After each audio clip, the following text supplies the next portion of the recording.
Is lying, cheating, stealing, and being an SOB a successful strategy in life? There are, of course, greedy and selfish people, but we don't have to endorse Gordon Gekko's view that greed is good any more than we believe that selfishness is a virtue. This Christian morality of sacrifice and altruism is wrong. The marvel of the market is that through the invisible hand, the efforts of the greedy and selfish are channeled to serve the interests of others. Why not live the best, happiest, most flourishing, most successful, most engaging life that I can possibly live? Compassion is a virtue. Self-actualization is a virtue. But selfishness is not a virtue. And the answer is no.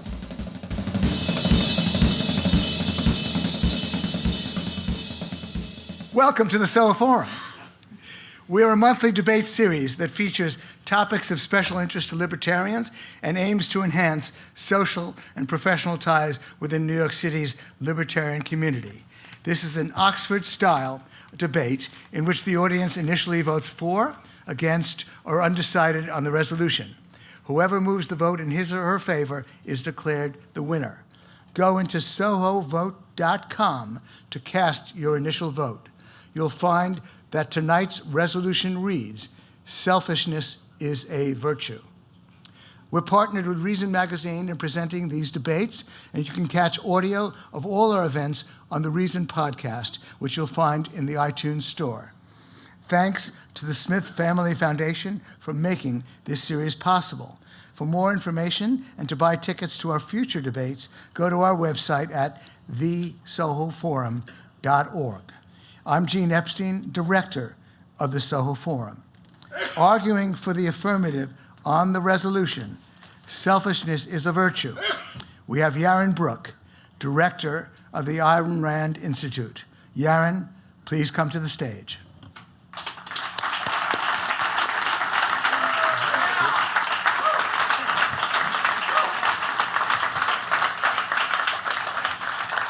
And since I will be arguing for the negative, I must recuse myself as moderator. For our guest moderator, we are honored to bring you Judge Andrew Napolitano. Judge, please come to the stage.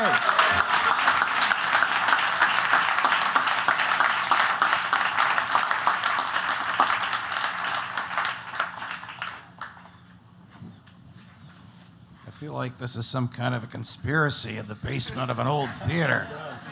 Everybody's Italian, Catholic, Jewish, or atheist. Very happy to be here. So Yaron has the burden of proving the case that selfishness is a virtue, and we'll start his time now. Close the vote. Oh, and once Yaron starts, the voting is closed until we are told it is open again, which it will open at the end of the debate. Lights. All right. Good evening, everybody. I can't see you. I think you're there. Thank you, Gene, for inviting me and for choosing this particular topic for us to debate. I'm really looking forward to this. And thank you, Judge, for moderating tonight's event. And thank you all for being here tonight. Selfishness is a virtue. Now, that is a difficult proposition to make in the world in which we live. In a world in which selfishness is perceived to be a real vice, right? What do we associate with the word selfishness? We associate in popular culture with lying, stealing, cheating, backstabbing, being a real SOB, exploiting other people for one's own benefit. That is what the culture has come to identify with the term selfish, self-interest, egoist, all of those terms. When we point at somebody in the schoolyard and say, that kid's selfish, what we mean by that is he's a nasty, nasty person. He's going to do anything to anybody to get his way. But there's a problem. Because at the same time as that is true, it's also true, if you think a little objectively about the word selfish, which means taking care of self, and we see artists pursuing their passion and willing to give up everything to achieve their goal that they set for themselves, well, that's pretty selfish. We see business leaders trying to make money by trading, by producing, by making. Think Steve Jobs. What a selfish guy. How many people in the audience were asked by Steve Jobs what features you wanted in the iPhone? I can't see you, but I'm guessing the answer is 0. Steve Jobs built the iPhone the way he wanted it to be. He built the iPhone in his image to pursue a passion of his for the monetary benefit of himself. Steve Jobs was selfish. Every athlete out there, Michael Phelps, who worked tirelessly to become the greatest swimmer in history. For whom? For me? He cares that I enjoy watching swimming? No. For his parents? I hope not. He did it for himself. He was being selfish. So what's happened is that we have this term that has these mixed meanings inside of it. It has this idea of exploitation, of being mean, of being nasty, of being bad. And at the same time, it has all these positive things associated, pursuing your values, pursuing your passion, trading, making, building. We call this a package deal. When you take one concept and you put two things inside of them, two things that ultimately are kind of contradictory. Because when you actually look at life, and when you have time to look at history and look at the people around you and look at who is successful and who fails, is lying, cheating, stealing, and being an SOB a successful strategy in life?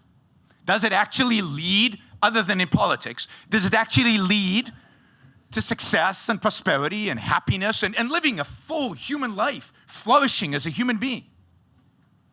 And the answer is no. If you actually look at the world around us, Bernie Madoff lands up in jail. But more than that, Bernie Madoff is miserable before he's caught. Not because he feels some innate guilt because he's lied and cheated and stealed, but because he has no self-esteem because he lied, stealed, and stealed, because he can't look his kids in the eye, because he can't have a conversation because something might slip out and they will discover that he lied, stole, and cheated. Of course, it was the kids who told the feds about him. You know, God forbid the SEC actually catches anybody who commits fraud. They're too busy monitoring Don and my 13 Ds and 13 Gs, right? So, no, it doesn't pay off. It's not in your self-interest to be the SOB in the schoolyard. Those people don't turn out well. They live horrible, miserable, pathetic lives. And this is, by the way, true of politicians. I've never met a happy politician. All you have to do is look at Bill Clinton or Hillary Clinton and see how miserable they are. They carry it on their faces. And I think this is true of most politicians. I've met a lot of politicians. I've never met a happy politician. They all look miserable because they've achieved what they've achieved primarily through lying, cheating, some of them through stealing. But, right? Hey, have you ever wondered how these guys go into office poor and come out rich? I mean, it's just weird. $250,000 speaking fees at Goldman Sachs. So we've got a muddled concept. What does selfishness actually mean? If you look it up in a dictionary, it says, taking care of self, comma, any modern dictionary has the comma, at the expense of others. Now, what the hell at the expense of others? Where did that come from? The only people with an incentive to add that at the expense of others are the people who want you not to be selfish, who want you to sacrifice, who want you to think always in terms of the public good and the public interest and the common. And who are those? Well, the people who want to control you. The people who want to tell you how to live and what to do because they know what's good for the public. They don't want you to live for yourself because they know that people who live for themselves want to be free of authority, free of coercion, free of force. So the only people who want you to live for the public interest, for the common good, are the people who are going to channel the public good and the common interest to you and tell you how to live and destroy your ability to be free. But more than that, we've been taught for 2,000 years that what is good is to sacrifice. What is good is to live for others. What is good is not your happiness, but other people's happiness. And altruism is an ism. It means otherism. And Auguste Comte, who came up with the term altruism, didn't mean being nice to people and opening doors. Even egoists open doors for people. I know that's a shock for you guys. No, Auguste Comte meant that altruism means living for the sake of others. Living for the sake of their happiness, living for the sake of their well-being. And the standard of your morality is how much you've sacrificed for the sake of other people. In other words, how much you have suffered for the sake of other people. Bill Gates makes $70 billion by changing the world and making people better off. I'm not going to explain the trader principle to this audience. I think you understand it. That the only way to become super rich is to benefit other people through trade. But he gets zero moral credit for that. Negative moral credit because he dared to make $70 billion in the process. But he leaves Microsoft and starts a charity. Oh, now he's a good guy. Not quite a saint. Now, I don't have any inroads with the Catholic Church. I'll have to ask the judge about this. But I suspect that to become a saint, Bill Gates will have to do what? Yeah, he'd have to give it all away, move in, live in a tent, and maybe show us a little bit of blood. Because that's what conventional morality suggests. It suggests that virtue equals suffering. Have you ever seen a painting in a museum of a saint with a smile on their face? No. Because that's not the point. The whole point is to suffer. It's not how much you benefit other people. If it was based on how much you benefit other people, Bill Gates would already be a saint. It's how much you suffer. And the question has to be asked, why? Why is other people's happiness more important than mine? Why should I live for some common good? I don't know any common. Why should I live for the public interest? I don't know the public. Why shouldn't I live? I've got one shot at this. This is the atheist in me coming out, right? I've got one shot at this. I've got one world in which to live. Why not make the most of my life in this world? Why not live the best, happiest, most flourishing, most successful, most engaging life that I can possibly live? And what does such a life require? Now, this, I think, is what morality should really be studying. Morality should be the science that studies what virtues and values people should pursue in order to achieve their maximum potential, in order to live the best life that they can live. Now, that would be an amazing project, a project started by Aristotle, continued by Ayn Rand. That is a project worth engaging in. What are those actions that we take that really lead, scientifically, to a good life? Because we're a biological entity. We have a particular nature. Some things hurt us. Some things are good for us. Just like some food is poison, other food is good for us. So certain actions that we take in our lives, certain virtues that we engage in are good for us, and others are bad for us. We have a particular nature. So let's try to focus on what is good for us and do that. And it turns out, and again, you don't need to be a nuclear scientist to figure this out. It turns out that what's good for us is not exploiting other people. It's not lying, cheating, and stealing. It's using that one thing, that one resource that we have that makes us human. All our values come from one place. All our values come from one activity. All of our values, spiritual as well as material. And that is the human mind, a reasoning capability. To be selfish means to be rational. It means to use reason.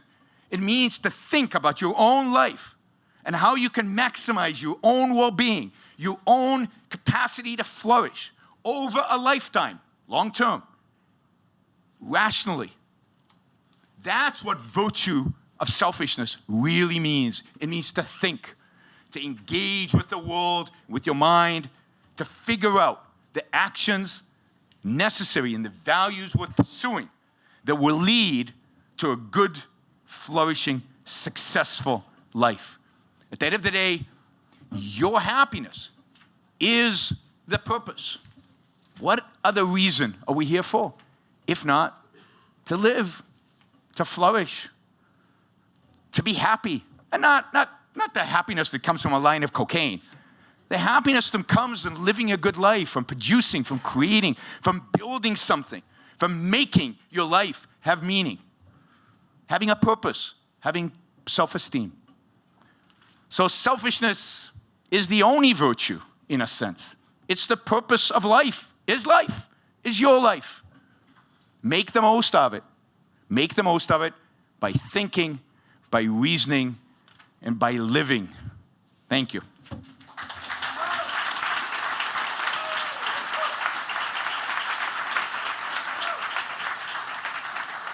Thank you, Yaron. Gene Epstein will now make the negative case for 12 minutes.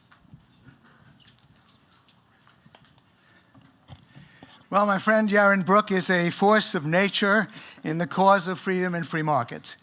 And I put Ayn Rand in the pantheon, and not just because of the enduring impact of her novels. In her objectivist writings, Rand reminds us that there is a real world out there and that the only way to understand it is through reason. But is selfishness a virtue? Yaron says yes, and so did Rand.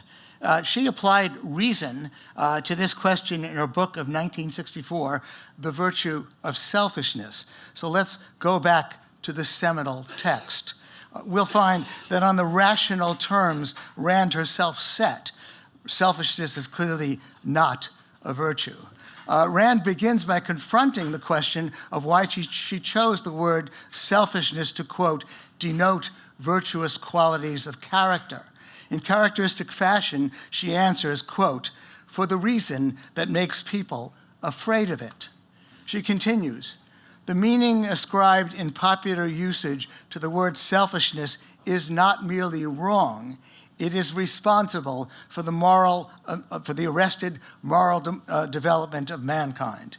Yet, she continues, the exact meaning and dictionary definition of the word selfishness is concern with one's own interests. This concept does not include a moral evaluation.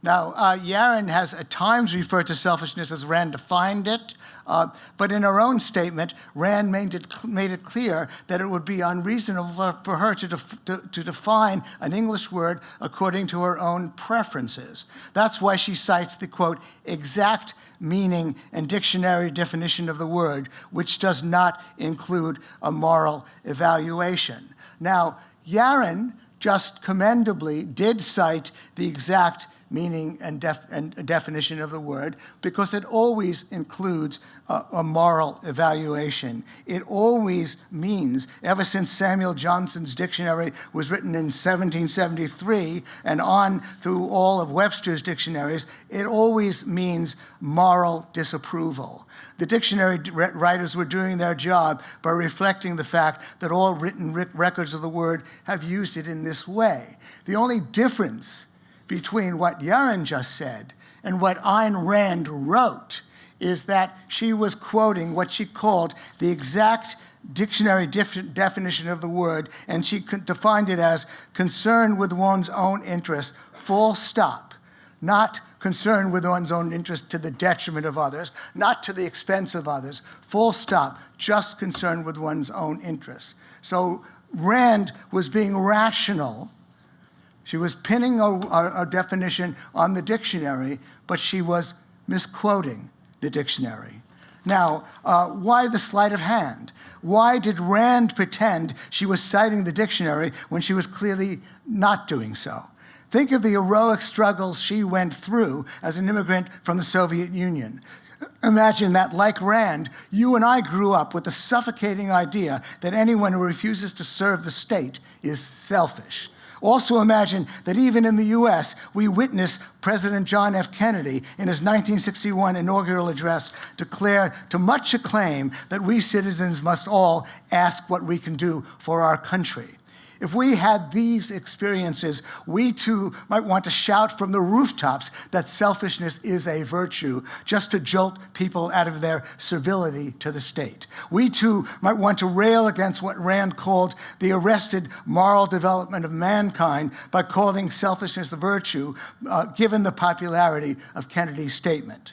But since we don't bear Rand's scars, we don't have to go down that false and destructive route, and neither does Yaron. To echo the words Rand herself used in her book, her use of the word selfishness is not merely wrong, it's done serious damage to public perception of the set of beliefs that Yaron and I both share. The use of the term needlessly antagonizes people by making it seem as though we who advocate freedom really do endorse a world in which people act in disregard of or at the expense of others. It does harm in another way. I've met followers of Rand who know what the word selfish really means and like to flaunt their indifference to others. These people do us no service. In a speech Rand delivered, she attacked Kennedy's statement, which read in full, "Ask not what your country can do for you, ask what you can do for your country." And in 1962, 2 years before The Virtue of Selfishness was published, a free market economist, Milton Friedman, took a principled stand against that statement in his book, Capitalism and Freedom, the same principled stand Rand had taken. But he declared that the free man will ask neither what his country can do for him nor what he can do for his country. He will ask rather, how can we keep the government from destroying the very freedom we establish it to protect? Joining Friedman and picking up on a phrase she herself strongly endorsed, Rand might have declared that the individual's pursuit of happiness is a virtue. Or picking up on a popular word in the 1960s, she might have argued that, quote, self-actualization is a virtue, especially since self-actualization has been defined as the achievement of one's full potential through creativity, independence, spontaneity, and a grasp of the real world. There are, of course, greedy and selfish people, but we don't have to endorse Gordon Gekko's view that greed is good any more than we believe that selfishness is a virtue. Instead, we cite Adam Smith's concept of the invisible hand. As Smith pointed out, in a market economy, greedy and selfish people can satisfy their aims only by selling us products we want to buy. The selfish are therefore led by a hand that is invisible to them to advance the interests of others. Yaron has written that business is a selfish activity. And it's a simple matter to correct Yaron's abuse of the English language through Smith's classic insight about the invisible hand. For Smith, who deplored selfishness, business can't be a selfish activity precisely because it advances the interests of others. And as he explains, the marvel of the market is that through the invisible hand, the efforts of the greedy and selfish are channeled to serve the interests of others. The distinction is simple. People may have selfish motives for offering others products they may want to buy, but the activity is not selfish in itself. And plenty of people are in business for idealistic motives. Think of Steve Jobs, who, by the way, spoke about money only as a means of investment in the products he wanted to sell, or of John Mackey, or of Howard Rourke of Rand's novel The Fountainhead, who consciously devoted themselves to offering products that enhance the world. Now, oddly enough, Yaron's tough-mindedness yields to naivete when he says, well, honesty is the best policy for all of us.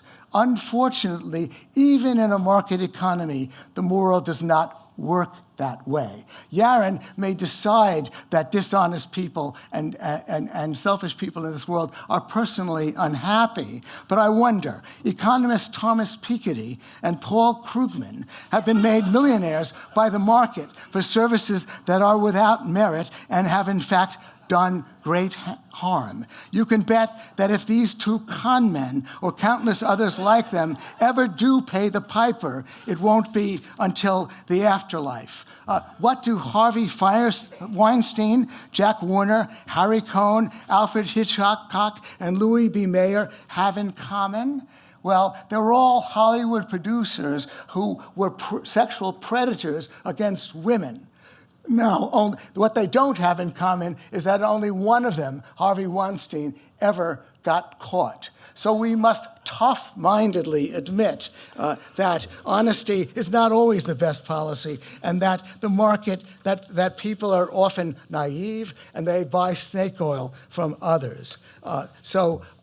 We cannot endorse the idea that selfishness leads always to honesty. Selfishness can sometimes pay off. And to those who think government is the answer to regulating the potentially destructive effects of greed and selfishness, we cite the public choice theory of Nobel Prize winner James Buchanan, who called his theory politics without romance. Greedy and selfish opportunists will also be found in government, where the absence of market constraints permits them to act destructively and further their own selfishness, however unhappy Bill Clinton and Hillary Clinton are, according to Yaron, who probably hasn't had them confide in him for quite a long time. As Yaron and I both know, we advocates of laissez-faire capitalism are the only ones who can truly say that we care about the well-being of the broad masses of people, while the Bernie Sanders of this world are offering them snake oil that can only make matters worse. Yaron has also disavowed selfishness correctly defined. In a recent interview, Yaron was asked about whether he believed in a social safety net, and here's what he said: I believe in a safety net. I just don't believe the government should provide it. I don't believe I should be coerced to help them. You want to help them, I want to help them. We can get together and help them voluntarily. Notice that Yaron said, I want to help them, and so would I. Adam Smith could have had us in mind when he wrote in 1759, how selfish soever man may be supposed, there are evidently some principles in his nature which interest him in the fortune of others. Of this kind is pity or compassion, the emotion which we feel for the misery of others. Compassion is a virtue. Self-actualization is a virtue. But selfishness is not a virtue. You must vote no on the resolution. And in doing so, you'll be even truer to the rational ideals that Ayn Rand advocated. Thanks.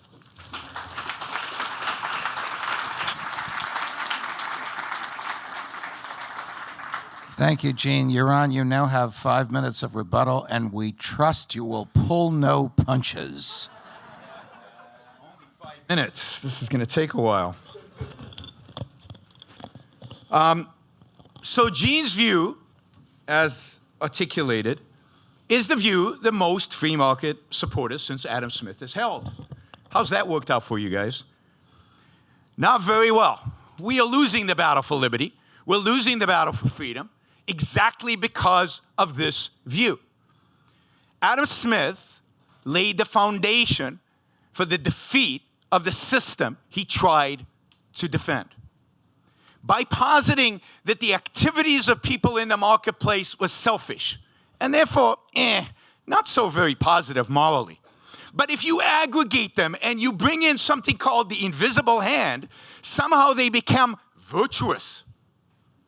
He laid the death knell for capitalism. Nobody believes that if you add up vices, you get a virtue. It doesn't make any sense. Indeed, morally, it is offensive.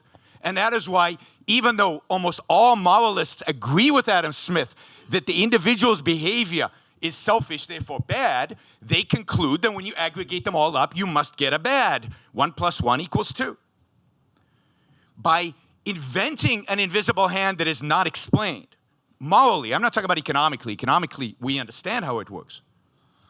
Adam Smith laid the foundation for the defeat of capitalism, and unfortunately, one of the great tragedies of the 20th century is that free market economists continue with that deceit. No, the action of the baker in trying to take care of himself and his family is the essence of virtue. What is more important than living your life and making the best of your life and taking care of the people you love? That is the essential characteristic of what virtue is about. Now, Gene, of course, has to, as all opponents of selfishness have to, create straw men in order to attack Ayn Rand's view. Yeah, Steve Jobs didn't care about the money, but nobody said selfishness was about money. Selfishness is about human flourishing. That's not money as a component, but money is not everything. So, of course, Steve Jobs didn't care about the additional dollar, although he cared in terms of measuring his success and the success of his products. But yeah, Steve Jobs did what he did. Why? Because he loved it. He did it for himself. Hopefully you all go to work and love what you do. For whom? For you. It's your self-esteem. It's your job. It's your life. And that is all selfish. And we can play dictionary games here. But the fact is that the people who wrote the dictionaries don't want us to believe in selfishness. The people who write the dictionaries want us to believe it's a vice because they want us to hold a self-sacrificial, altruistic morality because they want altruism is the great mechanism by which to control us all, by which to inflict guilt on us all. So think about why we regulate business. We regulate business because we have this confusion about selfishness. They're obviously selfish. Steve Jobs was obviously selfish. But selfish people are people who lie, steal, and cheat, and they're SOBs generally. So Steve Jobs must also be, in spite of his turtleneck shirts and being cool, also be a lying, stealing SOB. So we better get that government on his shoulder to watch and monitor. We redistribute wealth because you businessmen are too selfish to consider the fate of other people. I think selfish people have a huge interest in the fate of other people. It's not their top priority. Charity's not a top priority, but charity is part of life, particularly in a free market where they're not taking 55% of our money. There's no contradiction between some charity and selfishness. So you have to create a straw man in order to knock it down. Steve Jobs, businessmen generally, of course they're greedy. They're trying to make more money. What's wrong with that? There's nothing wrong with that. But if we have a negative perception of greed and selfishness, we're obviously going to want to regulate and control. So the battle, in my view, for free markets, the battle, in my view, for liberty and freedom is not an economic battle. We won that 50, 60, 70 years ago. Maybe we even won it with Adam Smith. The battle is to eradicate the old Christian, Judeo-Christian, however you want to call it, morality of altruism, morality of living for the sake of others, and replace it with a morality of the virtue of selfishness. Thank you.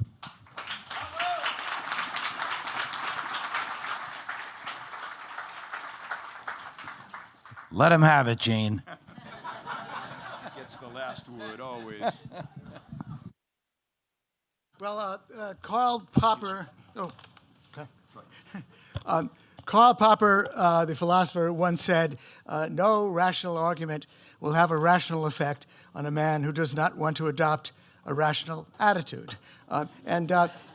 It's very clear that, on the one hand, Ayn Rand did have a rational attitude. She did not permit herself to define a word like selfishness according to her own preferences. She cited the dictionary, albeit erroneously. Now, Yaron is unfortunately enthralled to the cult of Ayn Rand's personality. If she lays down the law that selfishness is a virtue, we've got to stick to it no matter what. Doesn't matter if everybody else knows what the word really means. We've got to stick to it. Well, Yaron has talked about how we've been arguing for free markets for a long time, and where did that get us? Well, he probably knows that 30, 40 years ago, libertarians would have their meetings in phone booths because there are usually only 2 or 3 of them in any city.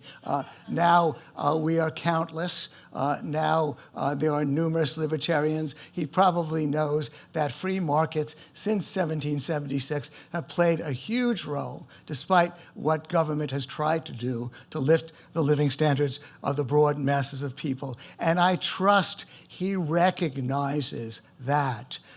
It's really just a desire to be in people's faces, to try to use a word that offends most people, and to use the kind of word that's meant as an insult and a put down with others. Because Yaron doesn't think that Adam Smith was truly retrograde in his views. I just quoted his book, Theory of Moral Sentiments, in which Adam Smith said that most people do have, how selfish soever they are, there's compassion in all of us. So that's Adam Smith talking. His concept of the invisible hand is an extremely valuable one, precisely because we must tough-mindedly recognize that there are selfish people in this world, totally self-interested, self-loving types, but if they want greedy people, and if they want to survive, then they have to provide us with products we want to buy. It's the selfish and the greedy prey on us precisely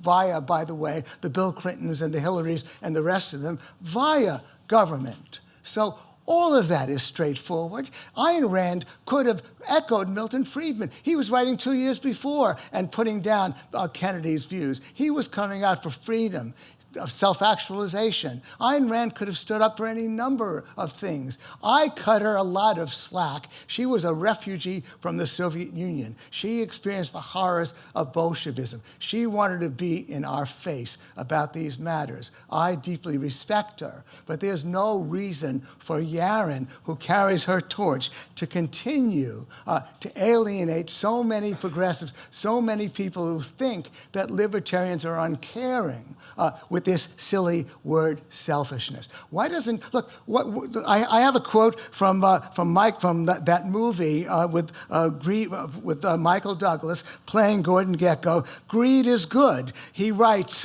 greed is good. You know, greed for knowledge, greed for bettering yourselves. Greed brings evolution. It's all very nice and persuasive. And I no doubt if Ayn Rand had written greed is a virtue, and then she said, all greed really means is wanting a little bit more. It doesn't mean, of course, wanting more to excess. It's not an ugly passion. Yaron, unfortunately, might again be enthralled to her cult and go around calling greed a virtue. This silliness should stop. Yaron is indeed a force. Listen to some of his interviews when he talks about crony capitalism, when he talks about charity, about the safety net. All of those things are extremely valuable. He is an asset to our movement, and so are the vast majority of people who subscribe to objectivism and to Ayn Rand's view. I'm only asking them to quit the madness, quit talking in terms of these silly words that everybody knows are offensive, and quit trying to claim that they're good. You don't need that vocabulary to defend free markets and freedom. Thank you.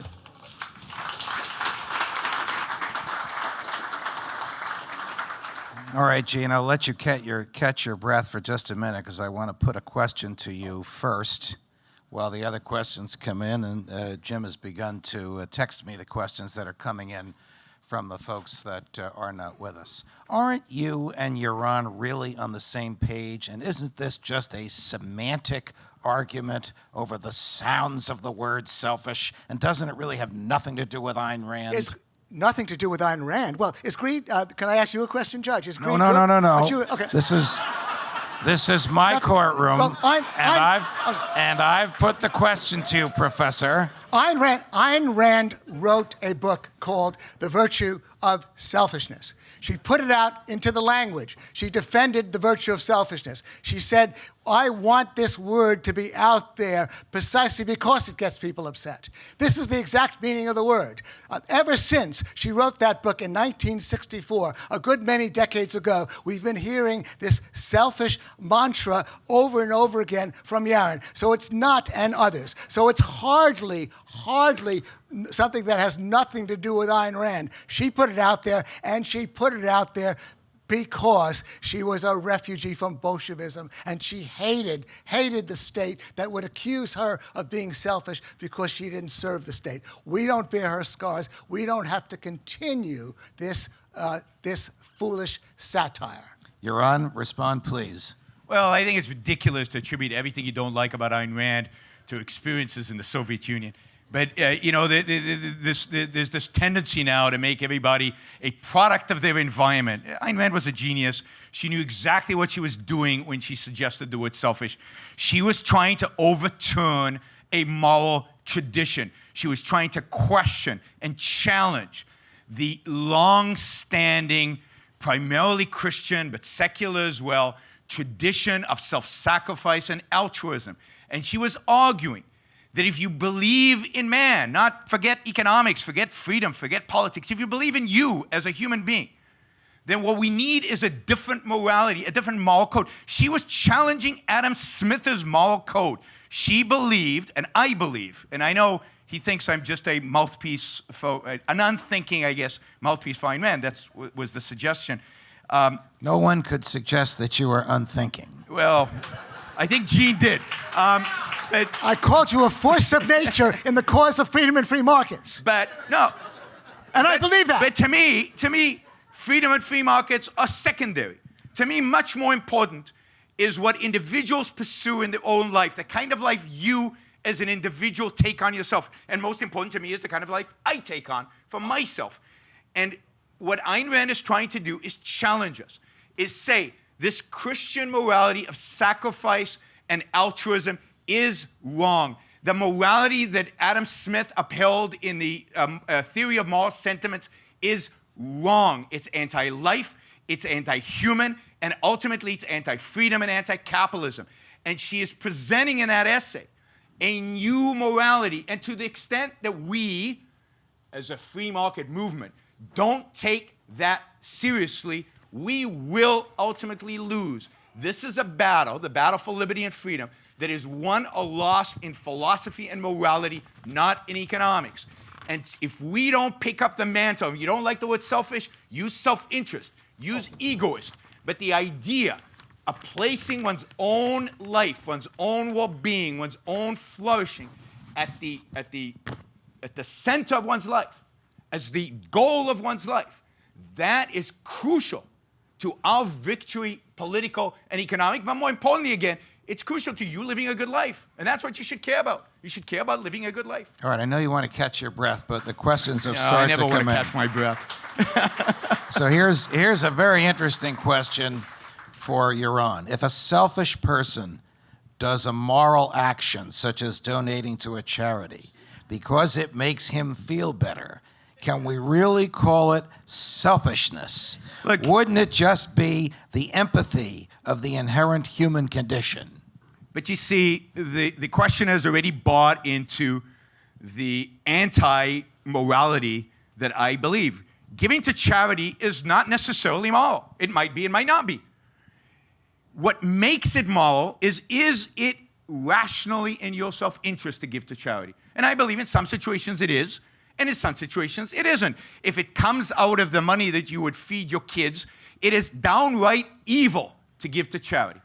If your kids are more important than your neighbor's kids, you know, how many of you, if your kids are drowning and your neighbor kids are drowning, go for the neighbor's kids first? You selfish bastards, you love your children more than your neighbor's children. Okay. Right, no, so the framework has to be, the framework of this new moral code is that what is your self-interest is moral. So charity is moral only if it's in your self-interest, if it's rationally supportive of your life in some way. And I believe charity can be, but isn't always. Bearing in mind that Professor Epstein's offspring is seated in the front row, he wants to address the choice of who to rescue. I'm kidding. You want to respond to this?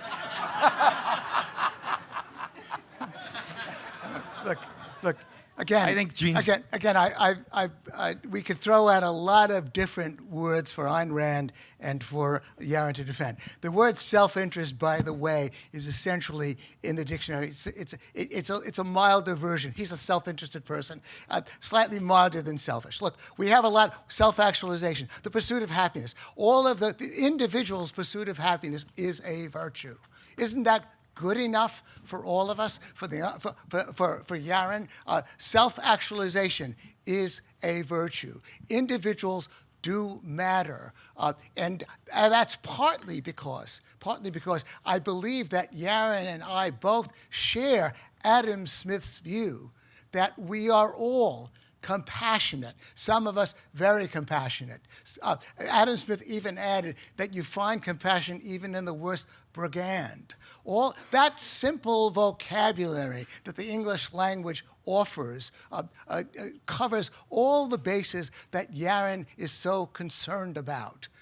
So we don't need to misuse and abuse and do violence to the English language by establishing these principles. With respect to his comment about charity, of course, there are a lot of charitable people in this audience, and your concern, it's a lot of hard work, because I've spoken to some of these people. I could mention Don Smith, who's in the front row, who's financed us. It's a lot of hard work to make sure that your money is going to a good cause. Hopefully, Don Smith still thinks that the Soul Forum is a good cause. And Yaron and I better mind our manners. Keep flattering him. Yeah. Well, I don't, yeah, exactly.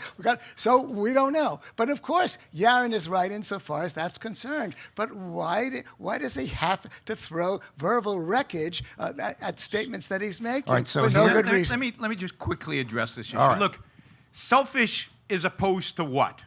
It's opposed to selfless. We have lived, there's selfless and there's selfish. And that's the choice. Because again, for 2,000 years we've been told that goodness lies in being selfless. I'm not selfless. I think being selfless is bad, is wrong. And to counter that is the word selfish. And yeah, we can rewrite the dictionaries. That's a good thing to do. That's a good thing to do in some cases. And let me just burst one other bubble that Gene has. I don't think compassion's that important. I don't think compassion changes the world. Compassion's nice. Most of us are compassionate sometimes. There's some people I'm not compassionate at all towards, at all.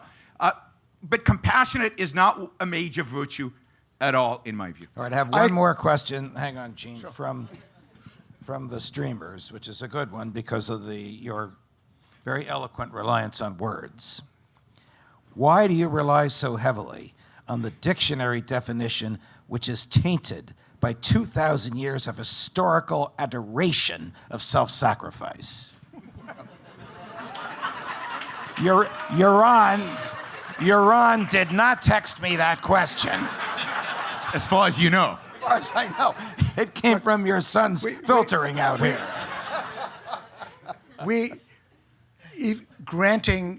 Potentially granting that assumption about the dictionary, about the English language, about how Adam Smith, Jane Austen, and others use words. We are unfortunately, Yaron and I and everybody in the audience, we are stuck. We have to deal with the cards that are played us. There are many, many words that, by the way, change their meaning over time, that have ambiguous definitions, but this word is not one of them. It's always meant meant to convey moral disapproval. So we are stuck with the English language. Why should the devil have the best tunes? We've got to use the devil's language. But also addressing Yaron's concern, by the way, I agree with him. And by the way, in that answer he gave about helping people in need, he made a very good point as well, which is echoing, by the way, Adam Smith, who said, I have never known, in The Wealth of Nations, when he's talking about the invisible hand, he says, I have never known much good done by those who are affected to trade for the public good. It's absolutely true that the market, via the invisible hand, where greedy and selfish people are involved and where the idealists are involved, the market takes care of human needs overwhelmingly. And indeed, Yaron and I share the view that it seemed to have been antitrust who forced Bill Gates out of his business. Bill Gates did far more for the world with his operating system that pushed up the production possibility frontier of the world than he has done so far with his charity. Absolutely true. However, as Yaron himself said, there are people in need who, through no fault of their own, there are people who slip through the net, and he and I both believe in a social safety net done by compassionate people like Yaron and me. Now I'm going to address you as the founder of this feast. What is the procedure now for getting the audience to ask the questions? Well, line up. There's a microphone there that people see. Are they going to turn the lights up so I can see them? Maybe not. Is there a questioner there? Please do your question. Go ahead, question. All right. So while they're lining up, do you find problems dealing with university students who are repelled, perhaps because of what their professors have told them, by the use of the word selfish and cannot sell that concept to their colleagues? I don't think the word is ever the problem. Can you help young people sell the concept of selfishness without the sting often associated, perhaps by culture, with that word? Absolutely. Because if you translate it into caring for self, if you translate it into flourishing as a human being, making your flourishing your primary moral goal in life, that the goal in life is the pursuit of happiness. What's more selfish than the pursuit of happiness? That is the essence of selfishness. Is the pursuit of happiness the essence of selfishness? No, the essence of selfishness, as the word means, as the word definitely denotes, is that it means somebody who pursues his own goals to the detriment of others, who rolls over the interests of others. But you see, Gene is not interested in this pursuit of happiness. This is the issue, right? Because Gene every time returns to this moral obligation that he feels towards charity and towards helping the poor. Yes, they're poor people, but they're a minor issue in a free market. I just said that. The issue of poor people is a minor, trivial issue, and yet every conversation we keep coming back to, but we need a safety net. A safety net, yeah, schmatey net. There'll be a safety net. Who cares? Safety net, schmatey net. It's less than 1% of the people. That is not the barrier to explaining capitalism. It's people taking seriously their own lives. Can a selfish person contribute voluntarily to a safety net and still remain selfish? Well, I think Harvey Weinstein probably contributed to a safety net, and he's a real selfish pig. But look what kind of a life he's But by the way, I completely agree with what Yaron said. He doesn't seem to be be listening to me. He's behind the... I said, indeed, I agree with him, that a flourishing capitalism where everybody participates will take care of most people, the vast majority of us. Well, it will lift the standard of living of the broad masses of people. That has to be taught to people, absolutely. And Yaron is an important voice for that. Of course, indeed, compassion is a relatively minor affair in that. On the other hand, we do want idealists like Steve Jobs, people, and Howard Rourke, by the way, who want to change the world through their products. Real visionaries who care about changing the world. That's what most of the great entrepreneurs were all about. They cared less about money than about changing and helping the world in a compassionate way. All right, before I go to the podium to take questions from the audience, I can't see you. Are there questions? All right, good. Good. The first one, I reserve the right to edit them, to rephrase them, or redirect them. So no speeches, just a question. Sir. Right. Yaron, Gene started off twice by referencing Ayn Rand's statement that selfish is a neutral term. So I guess you lose.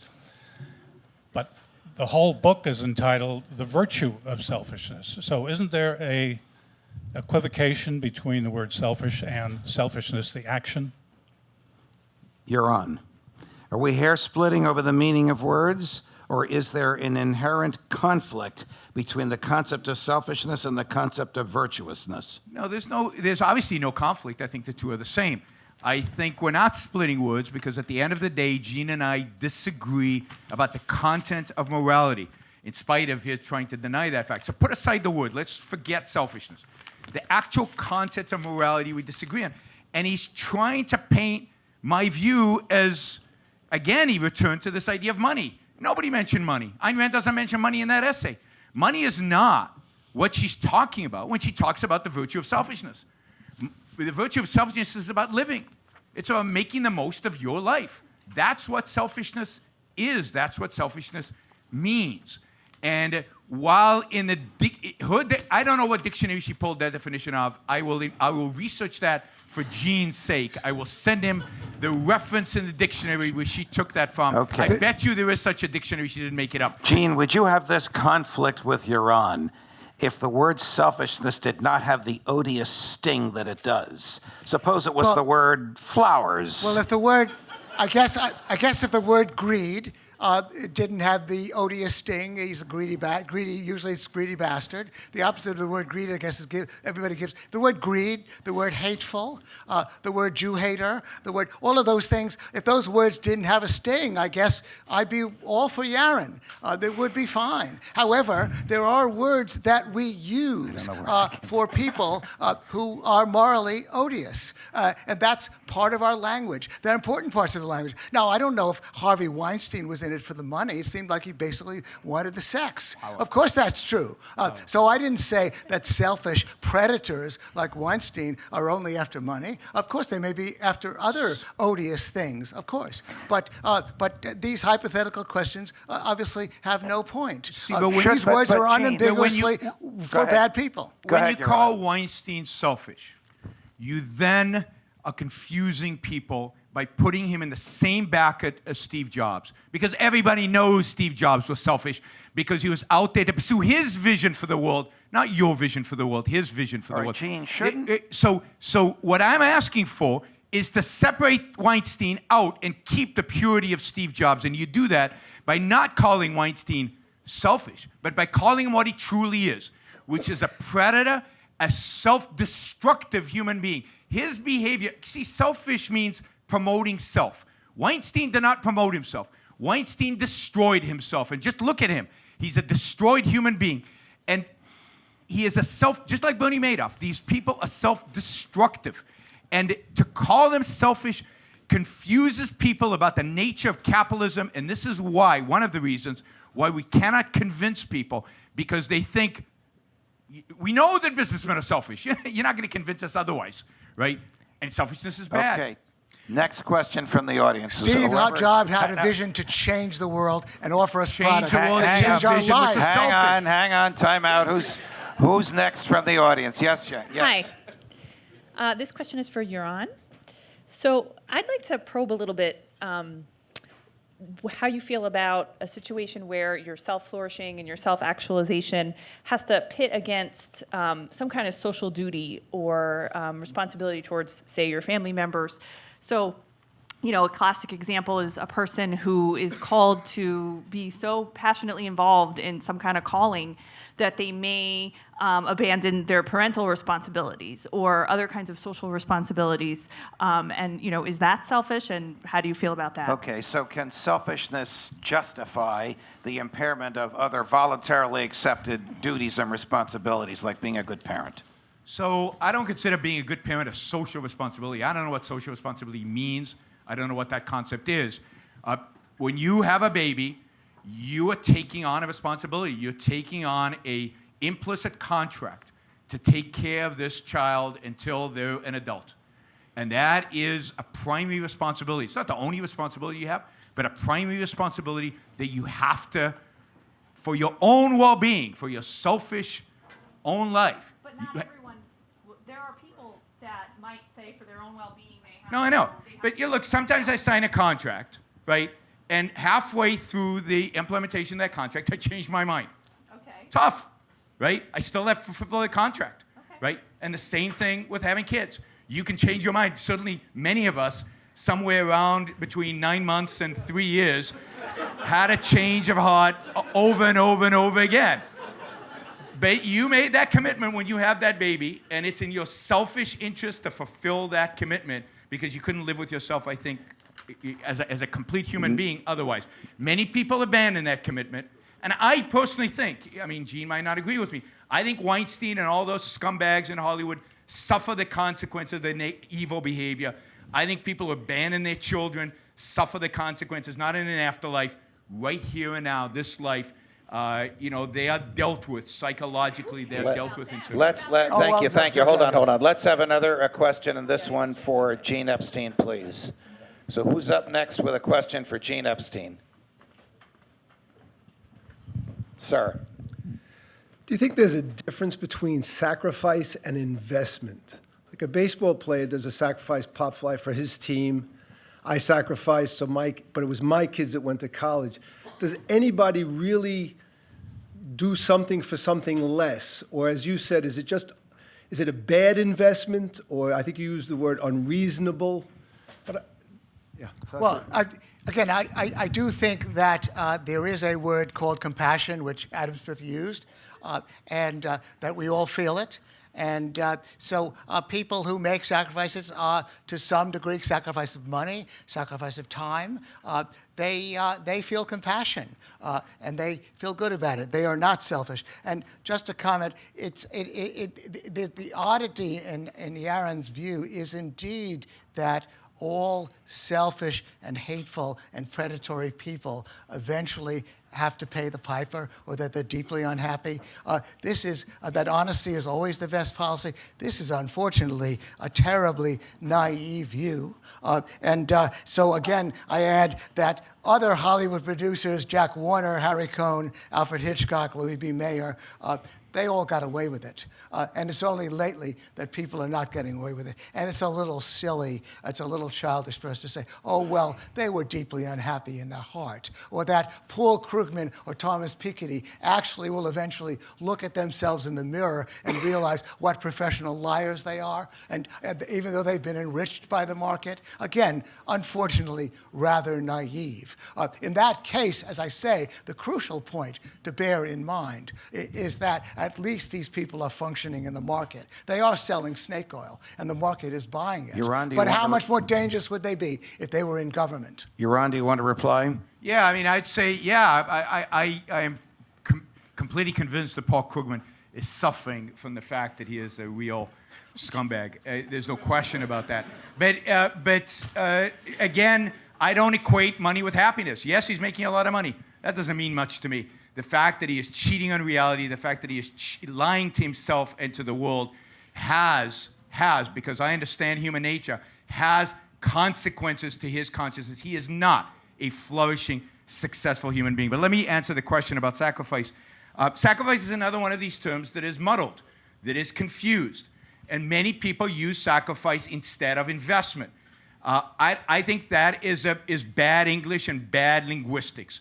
Sacrifice is what Jesus did. He got crucified for sins he did not commit. He got crucified for your sins. Sacrifice is giving up something more important, your life, for the sake of something less important, your sins, other people's sins. So sacrifice is a negative. It is a bad thing. It's self-sacrifice. But again, a lot of people use it, like in basketball, he sacrificed for the team. No, he wants to win. He's selfish. He wants his team to win. And he's willing to score a few less points or take a few less shots in order to achieve victory. That's what selfishness means.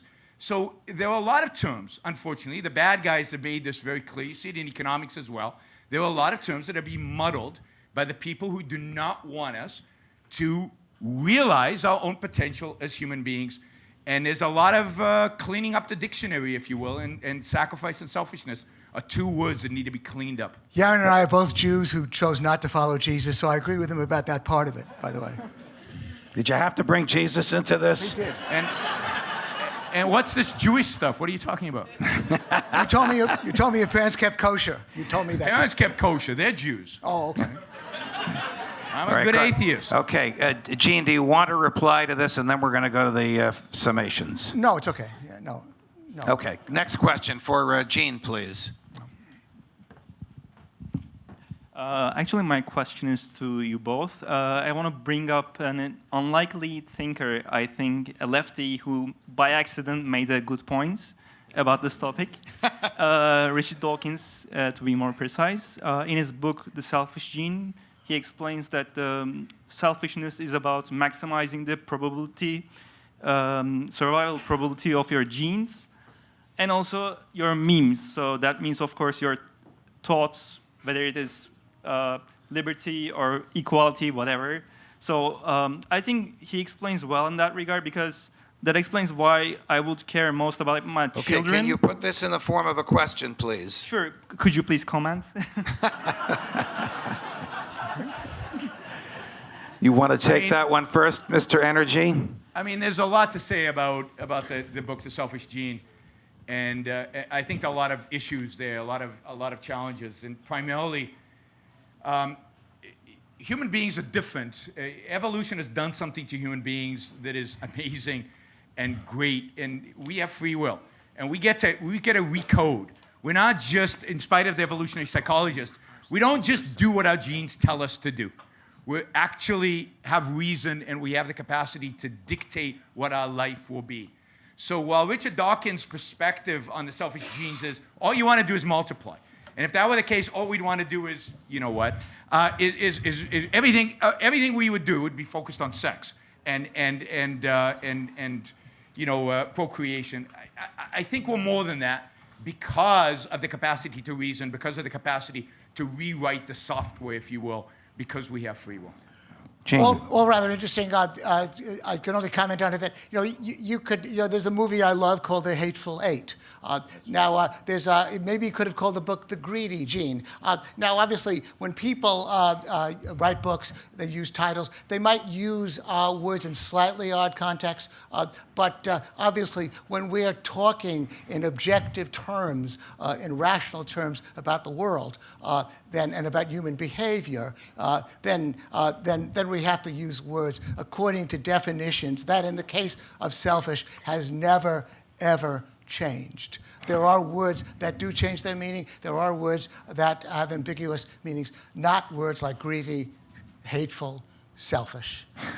All right, in order to keep to our prearranged time schedule, we're going to have the closing arguments now. Yaron will go first for 5 minutes, and Gene will follow for 5 minutes, and then we'll have the voting.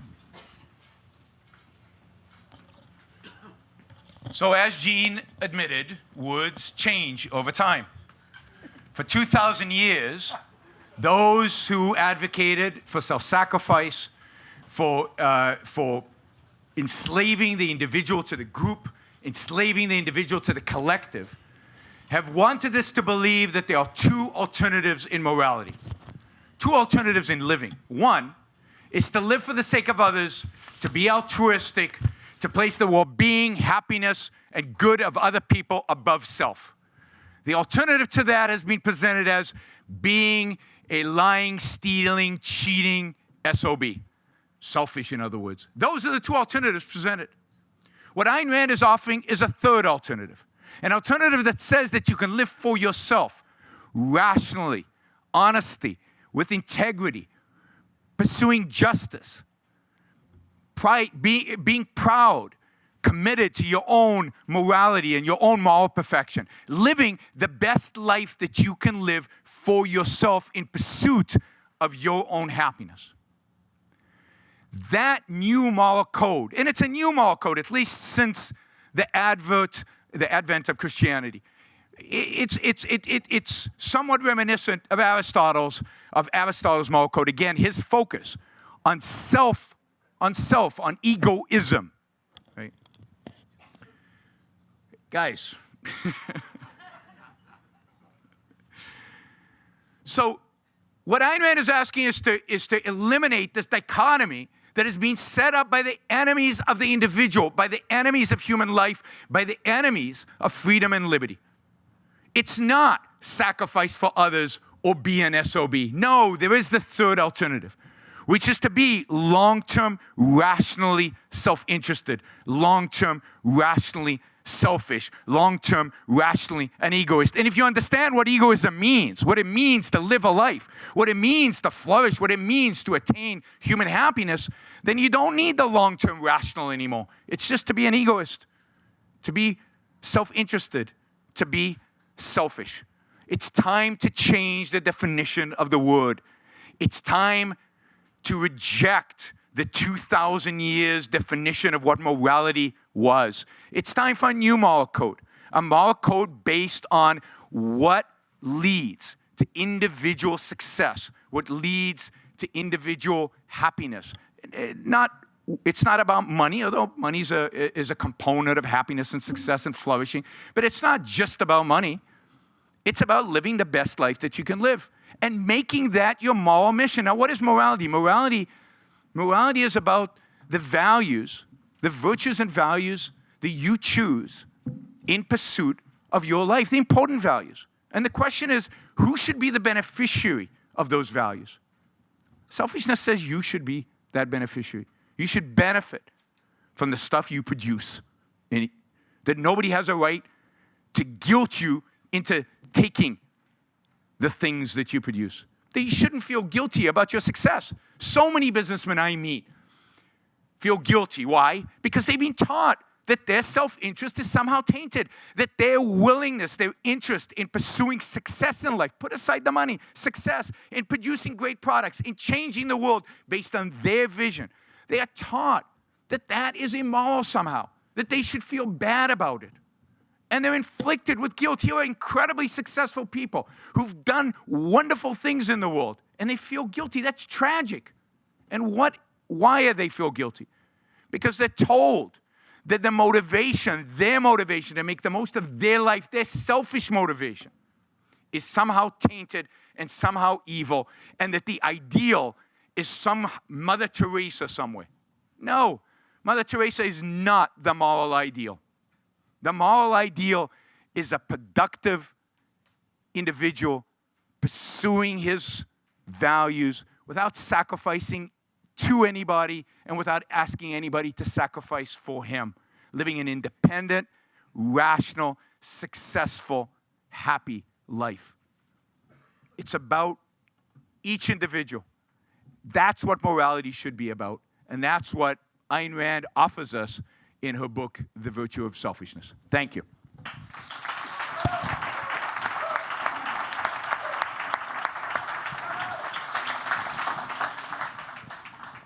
Gene Epstein for 5 minutes.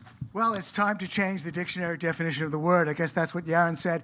Also, I guess part of the joke is that I bet that Ayn Rand did find that definition in the dictionary that did not include a moral evaluation, and I'll find it by God. Well, you know, I actually went to the trouble of looking up dictionaries published at the time, and they all obviously said that the word is indeed defined as something that does include a moral evaluation. Ayn Rand just didn't bother to do her homework. Do you know? If I were to talk about Adam Smith, I could criticize him for so many other things. Is Ayn Rand perfect? Every time I hear Yaron say Ayn Rand was a genius, I know what really is implicit in that she was some goddess, some walk-on-water person who could not make any kind of mistake.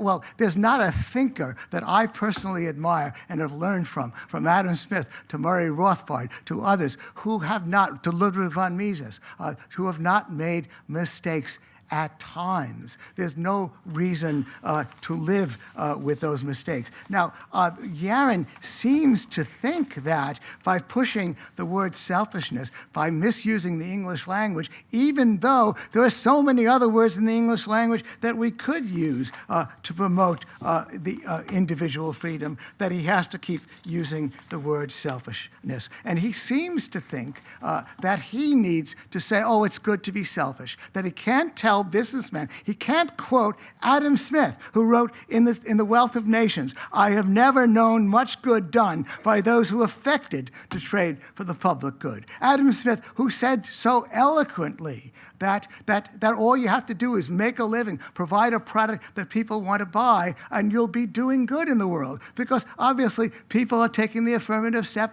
and wanting to buy it. That's all we need to be able to tell the world. We don't have to confuse people with foolish language. We don't have to go around saying greed is good. We have to recognize again that greed is channeled, as Adam Smith said. We don't have to go around, by the way, where I agree with Yaron, is we don't have to go around saying that the world needs far more benevolence than it ever has gotten. Because, look, did you know that 2% of nominal GDP goes to charity in this country? Did you know that as nominal GDP grows, that 2% continues and continues to grow? That's $400 billion a year. And that's in a situation in which government does so much crowding out of charity. So we only have to point out that to this small extent to which people in need will need help, that money is there. The compassion is there. We only need to point out that the pursuit of happiness, that self-actualization, that the realization of self is very important because we believe that people are compassionate. We believe that people are energetic and they had visions. We don't have to call Steve Jobs selfish because he had a vision. What vision did he have? He had a vision that the world could be liberated by the products that he wanted us to buy. He had a vision for us all. That's the vision he had. That's an idealistic vision. That's not a selfish vision. And there are other minor visionaries. We had back-to-back obituaries about Sam Bass of the Strand Bookstore, who died recently, whose vision, whose sole goal was to sell us secondhand books at a discount because he loved books. We had a vision of the guy who ran Lincoln Plaza Cinemas, who wanted to sell us art films. The world is filled with idealists who really want to sell us visions. So we have a more than adequate vocabulary that, by the way, that Yaron has contributed to in order to deal with our vision for freedom and free markets. And we can call a halt. We can end the craziness. We can end a situation in which Ayn Rand actually tells us that the word selfishness has no moral implication. I finally want to end on a bet. Yaron, you want to find a dictionary in which Ayn Rand found this? My 100 to your 10. I pay you 100. You send it out. You send out that dictionary and you cite it. I looked up all the dictionaries. That has got him crazy because he is so desperate to defend this goddess. My 100 to your 10, Yaron. Thank you very much.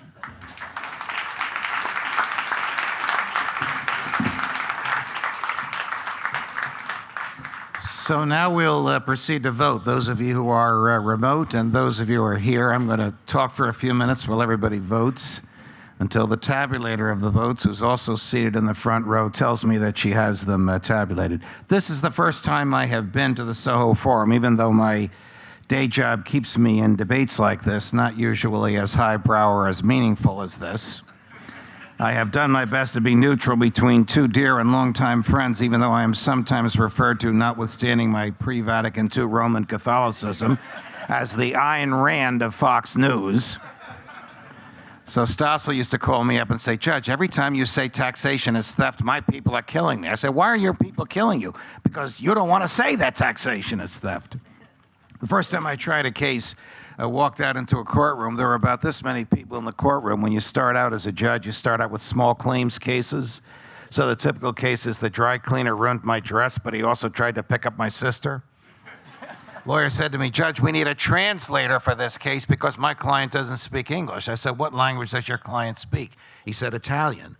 I called the courthouse administrator to see if the Italian translator was available, and she was not. So I said to the throngs, is there anybody here that speaks Italian?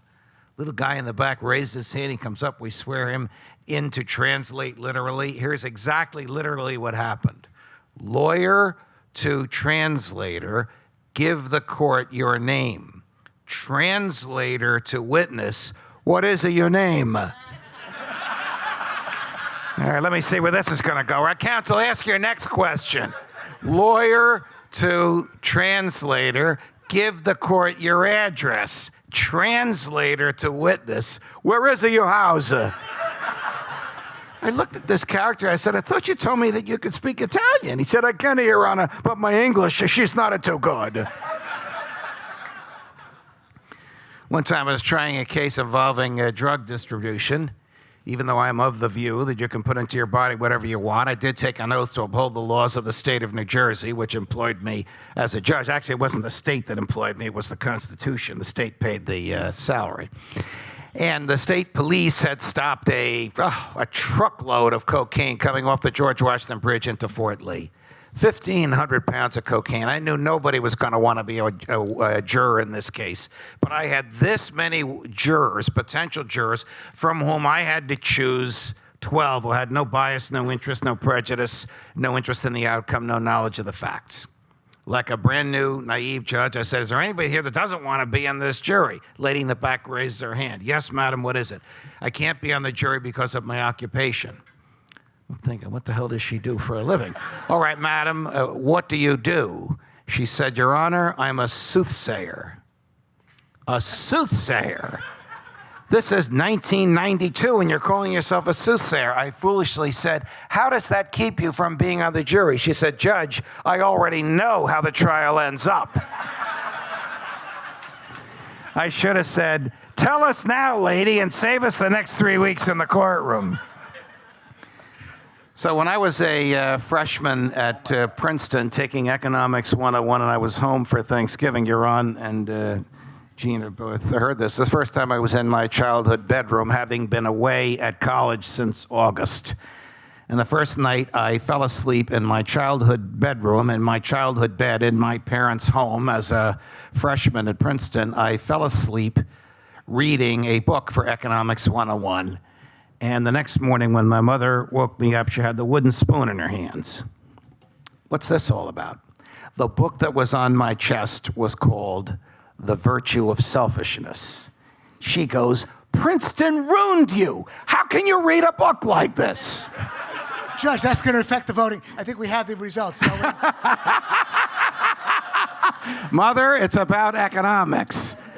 So results, she was 42 then, she's 92 today. So whenever she wants to needle me and remind me of this event, she goes, "Princeton ruined you." The judge should have been a warm-up act. Meanwhile, we have the voting. Why don't you come up? Are we ready with the results? Note that I had nothing to do with the tabulation. Okay, to start at the start of the debate, the affirmative had 47% of the vote, and at the end of the debate, 57% of the vote for a 10% percentage point change. And the negative had 20% of the vote to start, 35% of the vote to end for a 15 percentage point change. So Gene takes the day. And the bar's open.